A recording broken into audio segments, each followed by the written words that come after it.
Buenos días para todos y todas. La Universidad del Quindío, a través de su Facultad de Ciencias de la Salud, conjuntamente con la Asociación Quindiana de Obstetricia y Ginecología, les da la más cordial bienvenida al tercer Congreso de Actualización en Ginecología y Obstetricia. Este evento tiene como propósito impactar positivamente en la atención y la salud de las mujeres gestantes y no gestantes del departamento del Quindío y la región mediante la actualización de los estudiantes y profesionales de medicina y enfermería en las principales situaciones patológicas que afectan a esta población. A continuación, me permito presentarles los integrantes de la mesa principal: María Mercedes González de Chorder, decana de la Facultad de Ciencias de la Salud de la Universidad del Quindío; Nelson Yesid Aguilar Jaimes, presidente de la Federación Colombiana de Obstetricia y Ginecología; José Fernando Celades Hernández, presidente de la Asociación Quindiana de Obstetricia y Ginecología. También nos acompaña Leonardo Quiseno Páez, director de Calidad y Prestación de Servicios de la Secretaría de Salud del Departamento del Quindío, y Jennifer Ospina Vélez, enfermera y referente de Salud Sexual y Maternidad Segura del municipio de Armenia. Para dar inicio oficial a este evento, invito a la decana de la Facultad de Ciencias de la Salud de nuestra alma mater para que nos entregue su saludo. Buenos días, doctor Nelson, presidente de la Federación Nacional de Ginecología, doctor José Fernando, las demás personas que nos acompañan en la mesa. Reciban un cordial y emotivo saludo para todos ustedes participantes en este tercer Congreso de Actualización en Ginecobstetricia. Es un honor contar con su presencia y les doy la bienvenida a este evento. Su presencia aquí hoy es un testimonio de su inquebrantable dedicación y compromiso con la excelencia médica y la salud integral de la mujer. Este encuentro académico no es solo una oportunidad para adquirir nuevos conocimientos y compartir experiencias, también es una celebración de su vocación y del impacto vital que su labor tiene en innumerables vidas. Cada uno de ustedes, con su esfuerzo diario, contribuye a mejorar la calidad de la atención y a marcar una diferencia real en la vida de sus pacientes y sus familias, debido al impacto directo en la salud integral y reproductiva de la mujer a lo largo de todas las etapas de la vida, así como la salud materna y neonatal. Con el convencimiento del enriquecimiento académico que se obtendrá de parte de magníficos conferencistas que presentan una actualización sobre las mejores prácticas, directrices clínicas y nuevas tecnologías diagnósticas y terapéuticas, a nombre del señor rector Luis Fernando Polanía Obando y como decano de la Facultad de Ciencias de la Salud, agradezco la elección para que nuestra universidad sea sede de este encuentro. Reciban mi más sincero reconocimiento y admiración por su entrega y dedicación a esta especialidad. He sido testigo que esta requiere mucha paciencia, dedicación y empatía, cualidades que ustedes con seguridad poseen.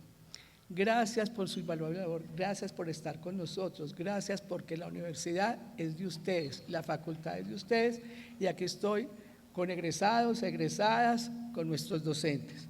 Entonces, éxitos en este congreso y de nuevo, bienvenidos a nuestra universidad. Muchísimas gracias a nuestra decana. A continuación, tiene el uso de la palabra el doctor Nelson Yesid Aguilar Jaimes, presidente de la Federación Colombiana de Obstetricia y Ginecología. Bienvenido, doctor. Buenos días para todas y todos. Señora decana, doctor José Fernando, a los otros miembros de la mesa, a todos ustedes asistentes al evento. Primero, agradecer de manera muy especial a la Asociación Quindiana de Ginecología y Obstetricia por la invitación que me ha hecho a participar, al doctor José Fernando, a su junta directiva, y en segundo lugar a todos ustedes por estar aquí acompañando a la asociación en este evento. Para mí, como presidente de la Federación Colombiana de Ginecología y Obstetricia, pues realmente es muy satisfactorio poder estar aquí hoy en Armenia, sabiendo que durante los muchos años que llevamos en el trabajo académico y el trabajo entre las sociedades, Quindío siempre ha sido una sociedad, la Asociación Quindiana de Ginecología y Obstetricia siempre ha sido una asociación muy del lado de llevar nuestros proyectos de trabajo, arrancando con la perinatología de por allá a finales principios de siglo, con la Asociación Quindiana, quien nos ayudó a conformar la Federación Colombiana de Perinatología, la cual fui presidente. Entonces, realmente es un placer. La temática es una temática muy bien encaminada hacia los problemas que han identificado la sociedad y se identifican dentro de la morbilidad de las mujeres embarazadas y no embarazadas en la región, y creo que el enfoque que se ha pretendido dar es un enfoque muy práctico y que seguramente va a contribuir al manejo mucho más eficaz y eficiente de las diferentes condiciones. Hay que recordar también que tenemos la responsabilidad de vigilar a las mujeres en edad fértil y sobre todo en lo que tiene que ver con el embarazo en edad fértil, que aún no están embarazadas. Ustedes como enfermeras, como médicos generales, incluso como ginecólogos, tienen que estar pendientes que toda aquella mujer que está en edad reproductiva en cualquier momento puede estar en embarazo, y tenemos que estar pendientes y vigilantes de detectar cualquier condición de riesgo previa. Ayer en otro evento en que estaba en Medellín se hablaba de cómo está cambiando la pirámide poblacional en Colombia, que hacia el 2047 vamos a empezar a disminuir la población si seguimos al ritmo de la tasa de fecundidad que tenemos, que en el país está en este momento, por lo menos la del año pasado calculada está en 1.1 por cada mujer, 1.1 hijo por cada mujer. En Antioquia está en 0.89. O sea que va a empezar en un plazo muy corto, vamos a empezar no a aumentar la población, sino a disminuir la población, y además vamos a ver una inversión de la pirámide en la cual ya no va a haber jóvenes que logren sostener hacia futuro. Y uno de los comentarios que se hacía, nos va a tocar a nosotros los que estamos por encima ya de cierta edad, empezar a adquirir competencias nuevas para poder mantener a los jóvenes que están teniendo ciertos cambios en sus diferentes actividades y en su forma de vida. Entonces, muy importante, y el comentario iba a que estamos envejeciendo. Entonces, probablemente ya en este momento la expectativa de las mujeres de vida en Colombia en 50 años ha pasado de estar en 52 años a estar en 80 años. O sea, ya prácticamente las mujeres a lo largo de su vida por lo menos van a estar la mitad del tiempo en un periodo de perimenopausia y posmenopausia. Entonces tenemos que estar también vigilantes a la identificación de todas esas condiciones de riesgo cardiovasculares, metabólicas, oncológicas, para poder intervenir de forma temprana.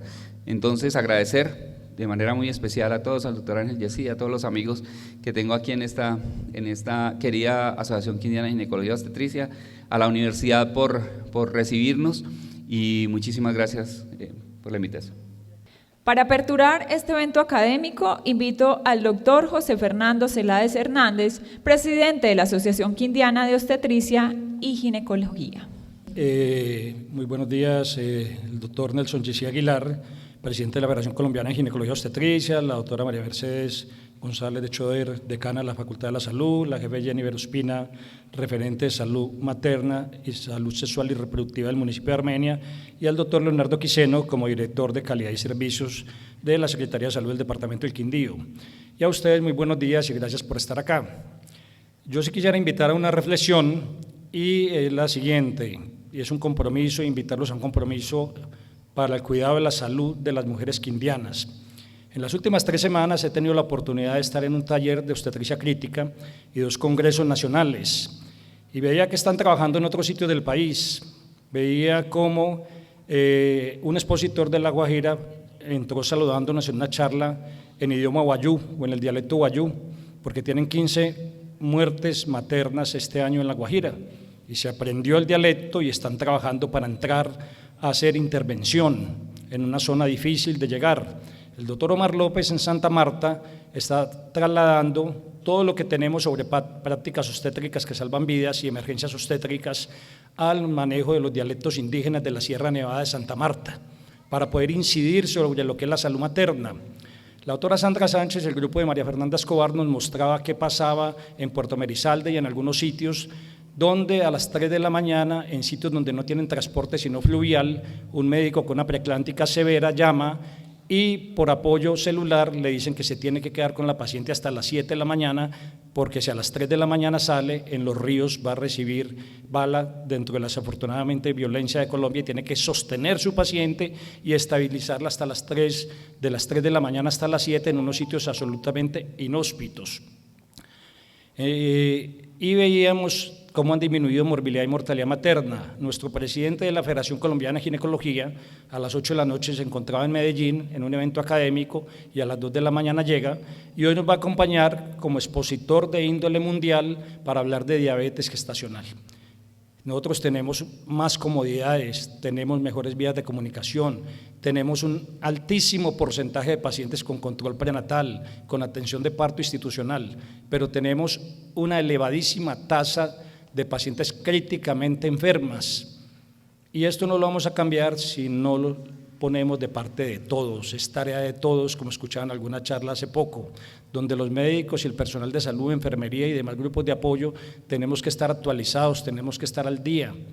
No podemos entregar después de 10 controles prenatales una paciente anémica. Las EPS y los aseguradores, no puede ser que una señora tenga 12 controles prenatales y con gran frecuencia lleguen sin control de su diabetes gestacional porque nunca le entregaron un glucómetro, eso es un control prenatal de mentiras. No puede ser que una paciente llegue a un hospital periférico y la devuelvan, como pasó en algún municipio del Quindío, con 170, 110 y sintomática para la casa. Entonces, nosotros que estamos en unas comodidades y que estamos en una forma de hacer medicina más cercana, con un hospital central más cerca, con unas condiciones donde no tenemos población indígena, donde no tenemos parto en casa, tenemos que trabajar intensamente con la tarea de todos, de médicos, enfermeras, grupos de apoyo, con la universidad, con las asociaciones y con el apoyo de las secretarías para que de una manera disuasiva o académica o sancionatoria coloquen también aquellas entidades que no están al orden del día en el cuidado de la mujer. Esa es una tarea, cuidar la mujer es cuidar la familia, es cuidar la sociedad, es cuidar Colombia. Bienvenidos al evento y muchísimas gracias. Doctor Celades Hernández, muchísimas gracias. A la mesa principal los invito a que tomemos un lugar en la parte baja del auditorio para entrar en materia. Para iniciar con nuestra agenda académica del tercer Congreso de Actualización en Ginecología y Obstetricia, los dejo en compañía del presidente de mesa, doctor Diego Gutiérrez Mejía, quien continuará acompañándonos como moderador y maestro de ceremonia de las actividades que se tienen hoy contempladas. De antemano a todos les deseo un excelente día y una excelente jornada. Muchas gracias. Muy buenos días. Primero que todo, quiero agradecer la invitación que me hicieron para estar en este evento. Hace mucho rato que no pisaba estos estrados de la universidad, fuera de estar cantando, ¿sí? La primera parte del evento, o sea, la primera sesión, vamos a tener 3 conferencias, una sobre anticoncepción, otra sobre patología cervical y otra sobre el síndrome climatérico. Estoy muy orgulloso de que muchos de los conferencistas fueron mis egresados y algunos cuando estaba haciendo residencia fueron mis discentes también, y eso es un orgullo para mí. En este momento disfruto de mi pensión, un poquito tranquilo, pero muchas gracias, como les digo, por la invitación. Espero que los conferencistas se ciñan a los horarios para poderle dar a esto continuidad y no tener ningún inconveniente. Vamos a inaugurar la primera conferencia, se llama Fundamentos de la Anticoncepción Hormonal, a cargo de la doctora Lina Marcela Cárdenas Villa. La doctora Lina Marcela es médica de la Universidad del Quindío, especialista en ginecología y obstetricia del CES, docente de la Corporación Universitaria Alexander von Humboldt.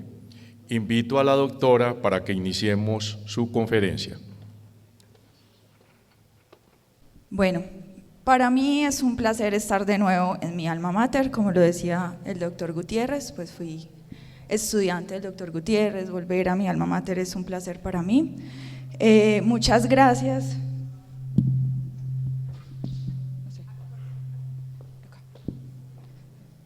Muchas gracias al comité académico liderado por el doctor Byron por asignarme esta ponencia. Para mí es muy importante hablarles hoy de anticoncepción. Como lo decía el doctor Nelson Yesid en la apertura del evento, debemos cuidar a nuestras pacientes embarazadas y en este caso las no embarazadas, hacer una adecuada asesoría de anticoncepción es requisito y es objetivo de todos los auxiliares de enfermería, de enfermeras jefes, de médicos generales y obviamente es una responsabilidad muy grande pues por parte de nosotros los ginecólogos.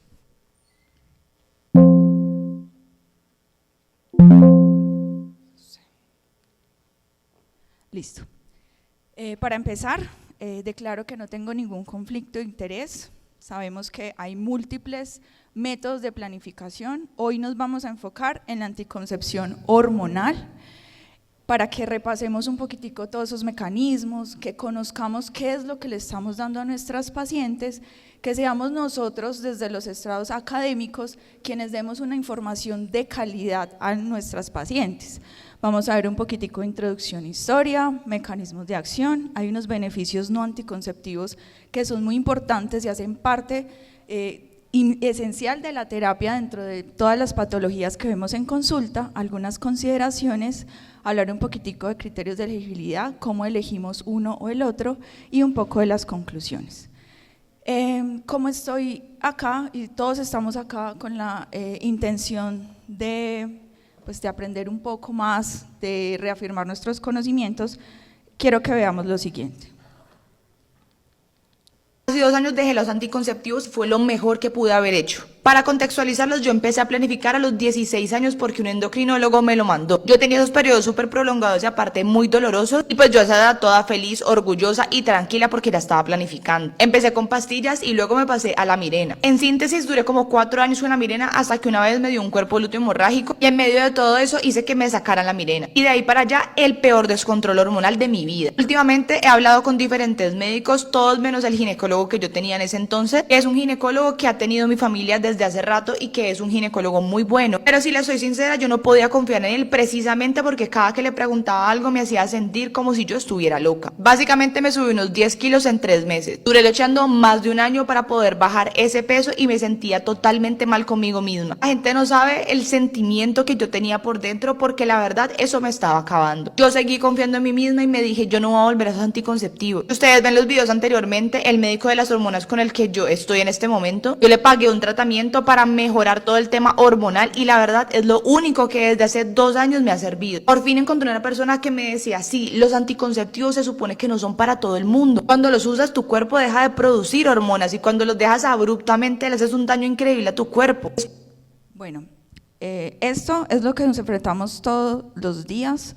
Todos en toda la consulta de anticoncepción llegan las pacientes, doctora, en la farmacia me formularon un anticonceptivo, me engordé, me hizo esto, me hizo lo otro, no solamente, no siquiera tenemos que ir a la consulta, sino que abrimos el celular, inmediatamente eso lo saqué de una red social y dígame quiénes de ustedes no han escuchado esto en el día a día. Por eso es que nosotros estamos acá y ustedes están acá para aprender de una manera adecuada, para aprender que un método anticonceptivo debe de tener unos criterios porque como todo es una intervención y puede llegar a ser o deletérea o puede llegar a ser muy beneficioso para nosotros. ¿Por qué es importante la anticoncepción?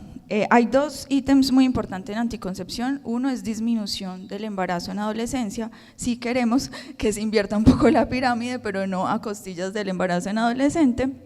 En Colombia se dice que hay una edad de inicio de vida sexual de 18.3 años. El otro ítem muy importante es la disminución de la muerte materna, como lo decía el doctor José Fernando Celades.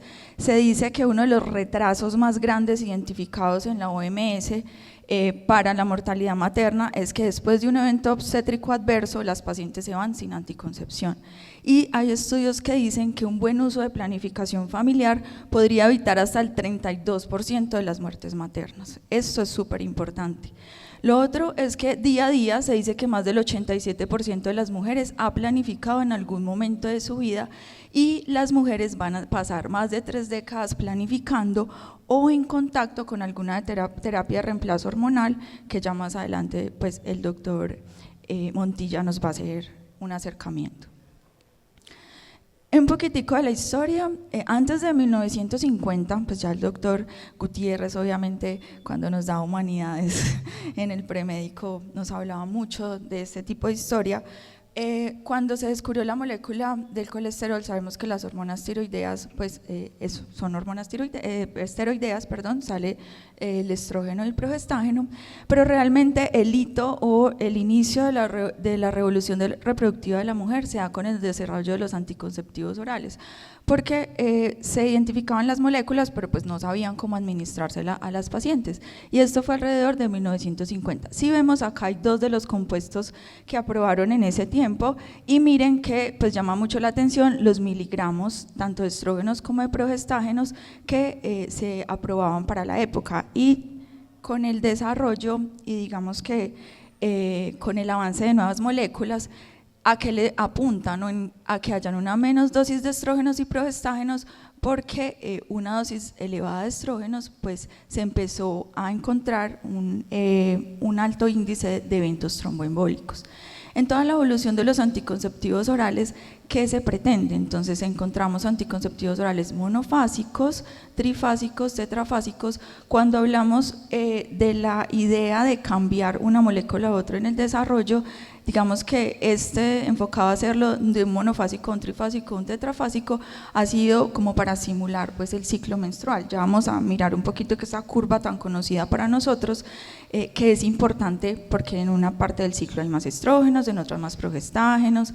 Bueno, también ha sido muy importante la evolución de los esquemas. Entonces teníamos, o todavía tenemos, de 21 tabletas, donde la paciente acaba y a la semana vuelve otra vez sin tomar pues ningún medicamento, ningún placebo en esa semana. El otro esquema 21-7, que ya incluye el placebo. Digamos que acá el objetivo es la adherencia. Cuando hablamos de esquemas de 24-4, entonces ya digamos acá tenemos adherencia, disminución del síndrome premenstrual, y digamos que toda esta evolución ha sido con un objetivo importante. Otra vez pues viene más desarrollo, entonces ya no solamente vemos la anticoncepción oral con un efecto de primer paso pues a nivel hepático, sino que también vemos implantes subdérmicos, vemos sistemas intrauterinos con liberación de levonorgestrel, parches transdérmicos, anillos vaginales e inyectables. Y también dentro de la evolución, pues como se correlacionó con el aumento de estrógenos, eventos tromboembólicos, entonces píldoras con solo progestinas. Y digamos que aquí va el desarrollo. Sí. Recordemos que el objetivo de la charla pues es anticoncepción hormonal, entonces nos vamos a dedicar como a mirar estos métodos. Esta gráfica es muy valiosa y la uso mucho en mi práctica clínica. ¿Por qué? Porque acá yo llego y le hago una flecha a las pacientes y les digo, miren, esto es lo más efectivo, esto es lo menos efectivo. Acá en lo más efectivo, mire que tenemos los métodos LARC, los métodos de larga duración y alta efectividad. Es muy importante que ustedes le muestran a las pacientes esto, o sea, realmente ustedes, el modelo médico cambió. Antes planifique con esto y ya ahorita las pacientes llegan con la información a la consulta, pero también ustedes tienen el poder de la información y son ustedes responsables de que se haga la mejor elección. Acá también tenemos, miren que entre estos 2 ítems tenemos todos los anticonceptivos hormonales que tenemos disponibles, entonces es importante como mostrarle a las pacientes, mostrarle el número de embarazos por cada 100 mujeres al año y decirles que ningún método es 100% seguro, que siempre la anticoncepción cruzada con el preservativo es súper importante. Cuando hablamos un poquitico de mecanismos de acción, esto es apasionante, pero pues es ladrilludo si uno no lo entiende bien. Lo más importante es saber que tenemos cierto el hipotálamo, la hipófisis y el ovario, y ahí tenemos pues gran parte de la producción de estrógeno y progestágeno, porque sabemos que no son los únicos órganos que lo producen. Lo importante que quiero que les quede en cuenta es que esto no es cíclico y continuo, sino que la liberación de hormona gonadotropina en el hipotálamo es pulsátil, que a nivel de la hipófisis anterior se produce la hormona folículo estimulante, luteinizante, y que a nivel del ovario se produce el estrógeno y progesterona. Lo más importante de esto es que esto tiene una retroalimentación positiva y negativa, o sea, no es como que hay mucho de una, no, porque de hecho miren que altos niveles de estrógeno, que es lo que vemos cerca de la ovulación, provocan liberación de LH, entonces acá sería una retroalimentación positiva, pero generalmente si hay niveles de estrógeno y progesterona elevado, pues claro, ellos hacen un feedback negativo y disminuyen la liberación de hormona gonadotropina. Pero digamos que esto es importante entender porque es pulsátil, entonces acá digamos que ha avanzado un poquito la investigación y en la evolución se dice que está, pues digamos, para que lo tengan digamos presente para estudiar estas neuronas de KN en el hipotálamo, y son importantes porque ellas se van a encargar de que esto sea pulsátil. Esto es un blanco terapéutico para nuevos anticonceptivos que vienen, que es importante que lo sepamos. Digamos que estas neuronas producen quispeptinas y neuroquininas que también hacen una retroalimentación positiva o negativa en el eje. Entonces básicamente nosotros le damos anticonceptivos hormonales a las pacientes y ellos hacen una retroalimentación negativa sobre el eje, se disminuye la producción de LH-FSH y se disminuye estrógeno y progesterona, digamos autónomo. Entonces cuando hacemos anticoncepción hormonal hay dos blancos, uno disminuir el desarrollo folicular y el otro disminuir la ovulación. Cuando vemos el ciclo menstrual o el impacto de todas las hormonas, entonces miren que al inicio del ciclo, después de la menstruación, pues hay una elevación de FSH que va a desarrollar folículos que van a producir estrógeno, el pico de estrógeno va a hacer un aumento de LH y las LH van a estimular los cuerpos lúteos para que produzcan progesterona, ¿cierto? Eso es lo que siempre sabemos. Cuando tenemos anticoncepción hormonal, pues nada, damos etinilestradiol progestina y el ciclo se mantiene como en modo plano, ¿listo? Esto pasa, ¿cierto? En el desarrollo folicular, el folículo que está creciendo produce estrógeno, entonces la FSH estimula el folículo, se produce estrógeno, el estrógeno aumenta el LH, el cuerpo lúteo produce progesterona. Cuando tomamos anticonceptivos, esto pasa. Hormonas sintéticas inhiben FSH, los niveles bajos de FSH que hace que aumente, pues no hay, el estrógeno bajo no genera LH, no hay ovulación. Básicamente ese es el mecanismo de la anticoncepción hormonal. Y lo mismo pasa, y a nivel ecográfico vemos cómo acá el endometrio está en una fase secretora, que es importante. Entonces acá después de la ovulación vemos ecográficamente esto, digamos que esto ya no pasa. Entonces cuando las pacientes están con anticoncepción hormonal, básicamente vemos estas ecografías donde no hay aumento del tejido endometrial, que esto pues es un blanco terapéutico, ¿cierto? Ya lo vamos a ver más adelante. Un concepto clave, y eso con el desarrollo de las nuevas progestinas, es que los anticonceptivos orales combinados inhiben tanto desarrollo folicular como ovulación, pero las progestinas son fuertes inhibidores de la ovulación, más no de desarrollo folicular. Esa es la causa por la cual pacientes con algunas progestinas tienen spotting, ¿cierto? Entonces uno ve esas pacientes con mucho spotting y es por eso, hay un desarrollo ahí más o menos folicular, pero pues estamos seguros de que hay una inhibición de la ovulación. Esto hace también que sea un blanco terapéutico, entonces si tenemos alguna necesidad de proteger endometrio, eso tiene más efecto a nivel endometrial. También hay unos estudios que dicen que hay disminución de motilidad tubárica, eso no está muy estudiado, lo que hace pues un incremento de embarazo ectópico, pues, pero son estudios muy concluyentes. Y otra cosa que es el boom ahora es la microbioma vaginal, ¿cierto? Es muy importante todas las hormonas y todo el ciclo que vimos para el mantenimiento de la microbioma, y las nuevas progestinas, los estudios muestran que tienen efectos mínimos en microbioma vaginal. Entonces así es como va evolucionando estos moléculas. Pero tenemos también algo muy importante, es que hay efecto de primer paso hepático, pero también hay algo que se llama efecto de primer paso uterino. efecto primer paso uterino, y es estos grandiosos pues sistemas de liberación de levonorgestrel, que a nivel local pues lo que hace es que hay un cilindro con la hormona, hay una membrana, la membrana es la que controla la tasa de liberación, y acá está el endometrio. Entonces esto hace que tengamos esto, y es que a los 6 meses más del 40% de las pacientes pueden estar en amenorrea, a los 18 meses, miren, hasta el 60% pueden estar en amenorrea. Y algo que me preguntan mucho, doctora, si yo tengo Mirena, ¿yo ovulo o no ovulo? ¿Sí? Pues sí tenemos protección, y se dice que en cuanto a la ovulación hay estos 4 mecanismos: hay anovulación con cierto grado de hipoestrogenismo, hay anovulación con cierto grado de hiperestrogenismo, hay una fase lútea inadecuada o hay ciclos ovulatorios normales. Entonces tienen la anticoncepción, porque acuérdense, en el gráfico de la COC de la flechita son métodos muy efectivos, pero digamos que esta es la manera como funciona.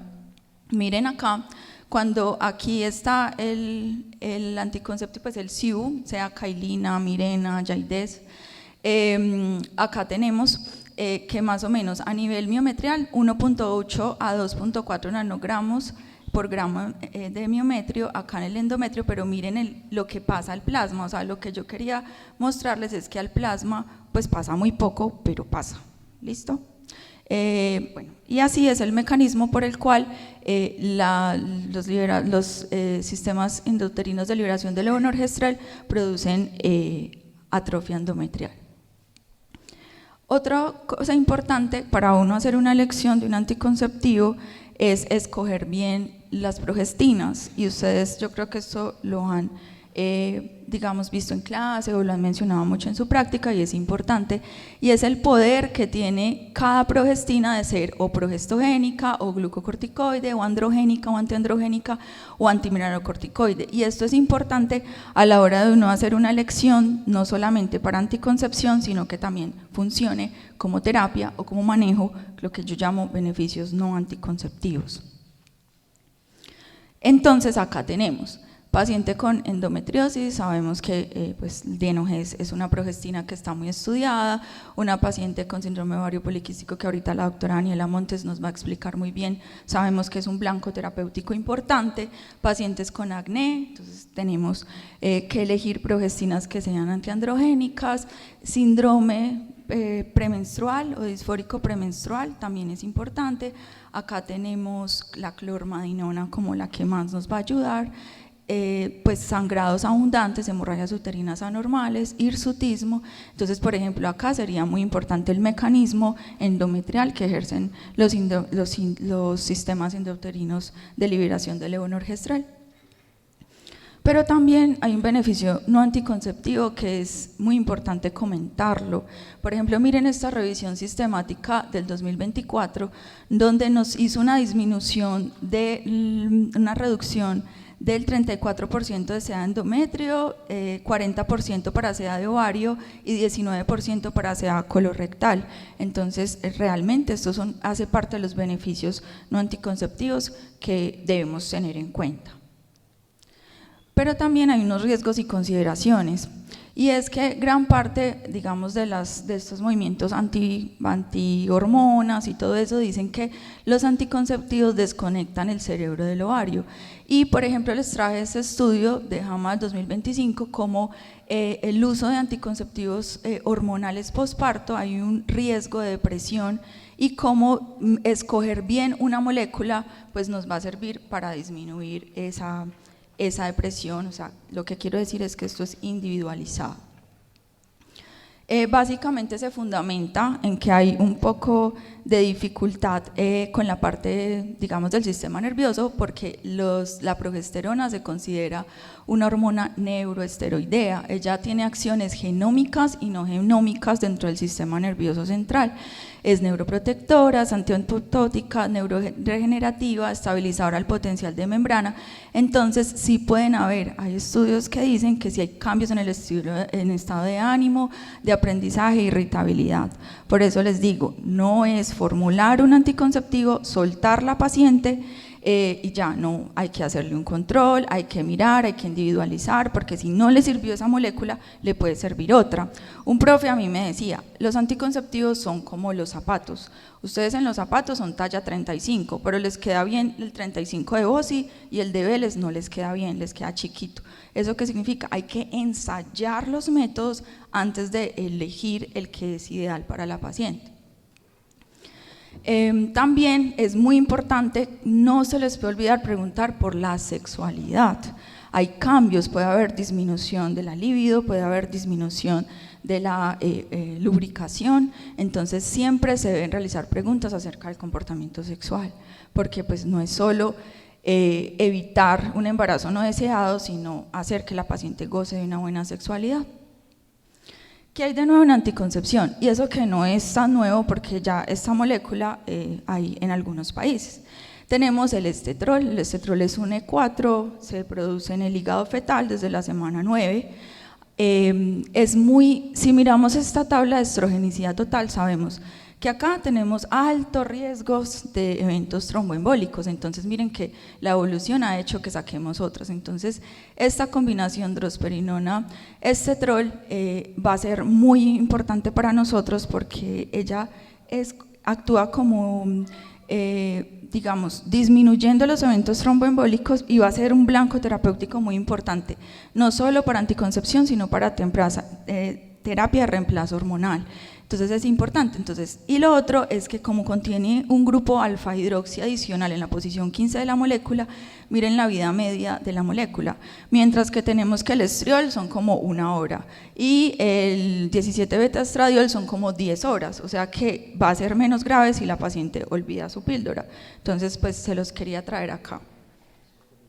Ok, ya voy a acabar. Y acá es lo que les decía del otro punto terapéutico, y es que vienen estos dos biológicos que van a actuar acá en estas neuronas hipotalámicas y ya están en estudio. Bueno, ya estoy acabando, acá les dejo el scan de la 6ª edición, es la última edición de los criterios de elegibilidad de la OMS. Es chévere, uno puede ver las tablitas, acuérdense que está desde 1 hasta 4, 1 lo más recomendado, 4 no es recomendado, para que lo tengan a la mano. También hay apps, ¿cierto? Ustedes pueden bajar, esta es Contraception del CDC y esta es WHO Contraception Tools, que es la de la Organización Mundial de la Salud, y ahí ustedes eligen la patología que tiene la paciente y ya le saca inmediatamente, o sea, no tienen que sacar todo ese compendio, es importante. Pero lo más importante no es solo ver una tabla y ya, sino escuchar a la paciente y hacer una terapia individualizada.